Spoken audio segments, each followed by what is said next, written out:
ఓం శ్రీ గురుభ్యో నమః. జై శ్రీరామ్. రామాయ రామభద్రాయ రామచంద్రాయ వేదసే రఘునాథాయ నాథాయ సీతాయ పతయే నమః. విశ్వామిత్ర సమేతంగా రామ లక్ష్మణులు దండకారణ్యానికి పయనమవడం. ఇక ఈ రామాయణం రసవత్తరంగా సాగే సమయం.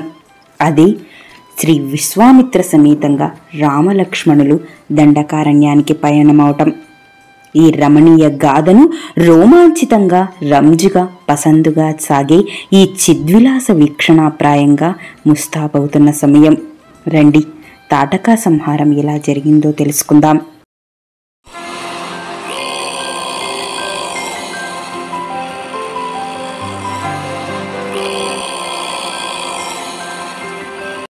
దండకారణ్యం సైతం దండగా అనిపించే విధంగా తాటకీ నివాస స్థలానికి వెళ్లే సమయంలో ఆ గురు శిష్యుల సంబంధం అమోఘం అని కీర్తించిన లోకాల సాక్షిగా సరయు నదీ తీరాన జరిగిన ప్రయాణ సమయంలో ఎన్నో వింతలు విడ్డూరాల సాక్షిగా జ్ఞానసిద్ధిని అందించారు బ్రహ్మర్షి విశ్వామిత్ర. ఆ తర్వాత విశ్వామిత్రులు అర్ధయోజనం నడిచే వరకు వెనుతిరిగి చూడరు. విశ్వామిత్రులు అక్కడ ఆగి వెనుతిరిగి వాత్సల్య రూపకంఠంతో, రామ, కాలాత్రిక్రమణం కాకుండా ఈ సరియు నదిలో ఆచమనం చేసి నిలబడు. నీకు అతిబలా విద్యల్ని ఇస్తున్నాను. ఇవి జ్ఞాన మాతృస్థానాలు. ఈ విద్యలను నేర్చుకుంటే ఆకలి దప్పికలు ఉండవు. నీకు ఎంత పని చేసినా శ్రమ ఉండదు. ఏ వ్యాధి సోకదు. నిద్ర జాగృతావస్థలలో ఏ శక్తి మన మీదకు రాదు నాయనా.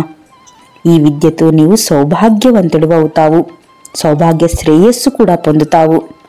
నిన్ను ఆశ్రయించి ఈ విద్యలు కూడా రాణిస్తాయి రామ అనగానే రాముడు నదీ జలాలలో పాద ప్రక్షాళన చేసి ఆచమనం చేసి నిలబడతాడు. ఇక విశ్వామిత్రుడు విద్యలను అనుగ్రహిస్తాడు. ఆ విద్యలను బ్రహ్మర్షి ఆజ్ఞానుసారం లక్ష్మణస్వామికి కూడా బోధిస్తాడు రాముడు. ఆ తర్వాత మరీ పయనమవుతారు. బ్రహ్మర్షి చెప్పే ఎన్నో కథలను వింటూ ఆయన చేసిన యజ్ఞయాగాదాల విశేషాలు మరియు అతి పవిత్రమైన గాయత్రీ మంత్రం అసలు ఎలా సృష్టించబడింది మరియు ఆ మంత్రాన్ని ఎందుకు సృష్టించబడాల్సి వచ్చిందో అన్న ఆవశ్యకతను వింటూ రామలక్ష్మణులు గురుకుల విద్యను, గురుకుల పట్ల ఆ వంశానికి ఉన్న గౌరవ మర్యాదల్ని కళ్ళారా తిలకించి, ఆహా దశరథ, శ్రీమన్నారాయణుడి స్వరూపమే నీ ఇంట వెలిసింది కదయ్యా అని బ్రహ్మర్షి అనుకుంటూ పాహిమాం శ్రీహరి అని రాముడి రూపాన్ని చూస్తూ ఆనంద డోలికలతో సాగుతున్న సమయంలో వారి పాదాలు చేరుకుంటాయి దండకారణ్యంలోకి. ఇక రాజపుత్రులు అయోధ్య నగరంలో హంస తూలికల మీద శయనించాల్సిన కుర్రవాళ్లు గడ్డి పరకల మీద పడుకుంటారు ఆ రాత్రి మహర్షితో. తెల్లవారుతుండగా మధుర గంభీర స్వరంతో, కౌసల్యా సుప్రజా రామ పూర్వా సంధ్యా ప్రవర్తతే ఉత్తిష్ట నరసార్తూల కర్తవ్యం దైవమాన్నికం అంటూ కౌసల్యానందవర్ధనుడు అయిన రాముణ్ణి మేల్కొల్పాడు మహర్షి. ఇక అన్నదమ్ములు లేచి కాలకృత్యములతో విద్యుక్త కర్మలన్నీ పూర్తి చేసుకుంటారు. ఇక నడక సాగుతోంది. సరయూ గంగా సంగమ ప్రాంతం చేరుతారు. అత్యంత మనోహరంగా కనిపించే ఆశ్రమాన్ని చూసి రాముడు, మహర్షి, ఈ ఆశ్రమం ఎవరిది నాయనా? ఇది చాలా కాలం క్రిందటి విషయం. పరమశివుడు తపో దీక్షతో ఇక్కడ ఉండేవాడు. ఆయన మనస్సును చెలింపచేయడానికి మన్మధుడు ప్రవేశించి శివ క్రోధాగ్నికి భస్మమై ఇక్కడ పడ్డాడు. అది మొదలు వాడు అగనంగుడయ్యాడు. ఇది అంగదేశమైంది. దీనిని కామాశ్రమం అని పిలుస్తారు. ఇక కామాశ్రమవాసులు విశ్వామిత్రుణ్ణి చూసి ఎదురు వచ్చి విశ్వామిత్ర సమేతంగా రామలక్ష్మణులకు అతిథి పూజ చేస్తారు. ఇక ఆ రాత్రి అక్కడే గడిపి తెలతెలవారుతుండగా సాగుతున్న క్రమంలో మధ్యలో నీరు ఉబికి విరుగుపడుతున్న శబ్దం విని రాముడు, మహర్షి, ఏమిటి ఆ వస్తున్న ధ్వని? నా బ్రహ్మ సృష్టించిన మానస సరోవరం నీవెరిగే ఉంటావు కదా. ఆ సరస్సు నుంచి వెలువడిందే సరయూ నది. ఇది గంగా నదితో సంగమిస్తుంది. ఆ సంగమ సౌరంభమే ఈ ధ్వని. అలా ఆయన కథ చెబుతూ ఉన్నాడు. అడుగులు సాగుతుండగా ఒక మహారణ్యం కనిపిస్తుంది. పట్టపగలే చిమ్మ చీకట్లను కమ్మి ఉంది. సింహం వ్యాక్ర వరాహద్వాన సకులంగా ఉంది. చూడడానికి అతి భయంకరంగా ఉంది. మహర్షి, ఈ అరణ్యం ఏమిటి? దీని కథ ఏమిటి?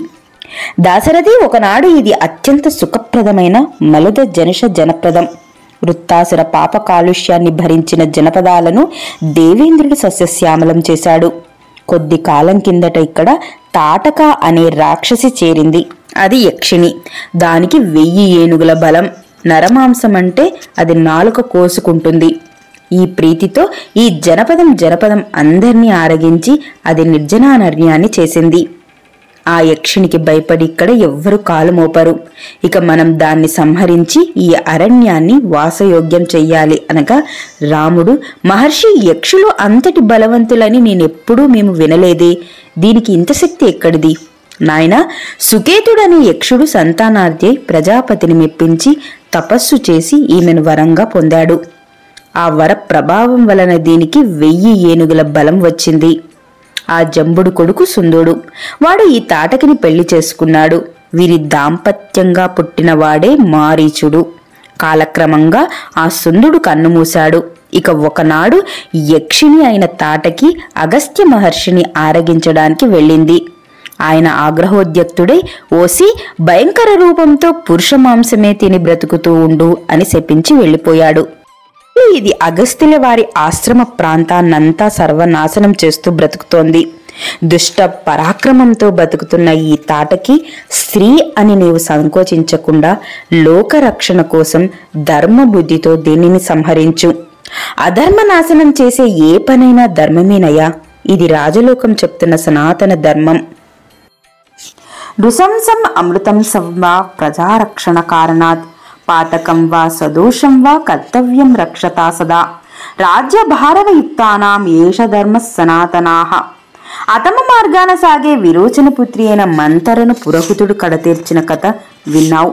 అలాగే విష్ణువు భృగపత్నిని సంహరించిన విషయం కూడా తెలుసుకున్నావు. అధర్మంగా నడిచి దుష్ట చారుణలను సంహరించే వేళ ధర్మ అధర్మ విచారణలు అనవసరం. పైగా నీవు నా మాట వేదవాక్యం అనగానే రాముడు చేతులు జోడించి, మహర్షి, మా పితృపాదులు మమ్మల్ని మీ వెంట పంపుతూ మీరు ఏమి చెప్తే అది చెయ్యమన్నారు. పితృవాక్పాలన మా వ్రతం. మీ శాసనానుసారం విద్వాంసులైన విప్రులు, సాధువులైన గోవులు, సర్వ ప్రజల రక్షణ కోసం ఈ రాక్షసిని వధిస్తాను అంటూ ధనుష్టంకారం చేశాడు. అరణ్యమంతా ప్రతిధ్వనించింది. ఆ ప్రతిధ్వని తాటకి చెవి పడగానే అది ఉగ్రరూపిణి అయి శబ్దధ్వని వచ్చిన దిశగా వస్తోంది. రాముడు చూస్తూనే, లక్ష్మణ, దాన్ని చూస్తున్నావా? ఎంత వికారంగా, ఎంత భయంకరంగా వస్తోందో. ఇది కంటపడితే చాలు సామాన్య మానవులు కన్నులు తెరవరు. అయినా ఒక ఆడదాన్ని చంపటానికి నా మనస్సు అంగీకరించట్లేదయ్యా. దీన్ని ముక్కు చెవులు కోసి వదిలేద్దామా? ఇంతకు యజ్ఞశాల ఎక్కడా? నాయనా, నువ్వు చేస్తున్న ఈ మనోయజ్ఞ వనంలో సిద్ధాశ్రమం ఉంది. ఇక్కడ శ్రీ మహావిష్ణువు చిరకాలం తపోదీక్షలో ఉన్నాడు.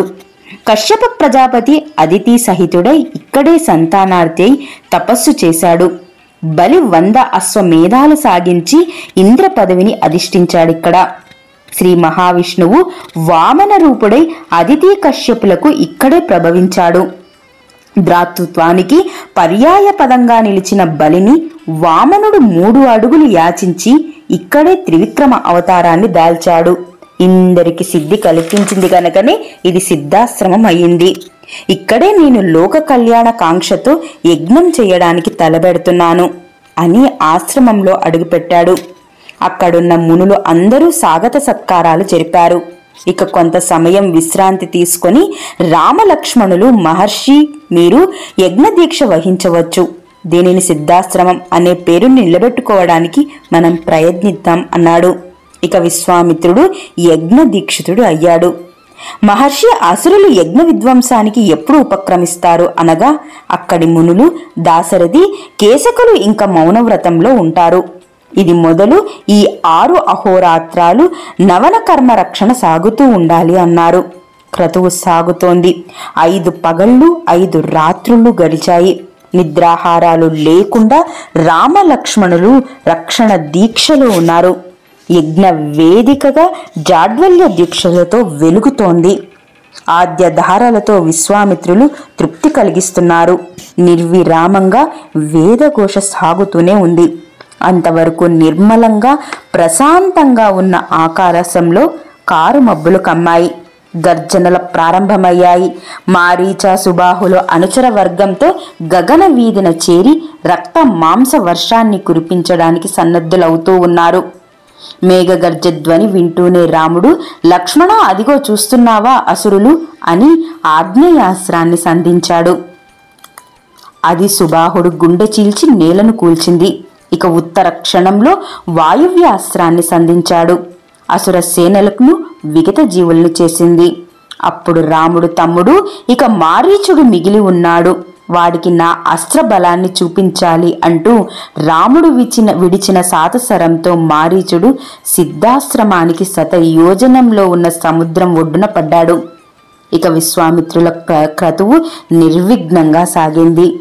అక్కడ నుండి బయలుదేరి మిథిలా నగరానికి అభిముఖంగా వెళ్ళడానికి సిద్ధమవుతారు. ఇక మారీచ సుబాహులు ఆ నారాయణ ముక్తిని పొందుతారు. ఇక విశ్వామిత్ర సహితులై రామలక్ష్మణులు మిథిలా నగరం వైపు సాగుతున్న వేళ. స్వస్తి.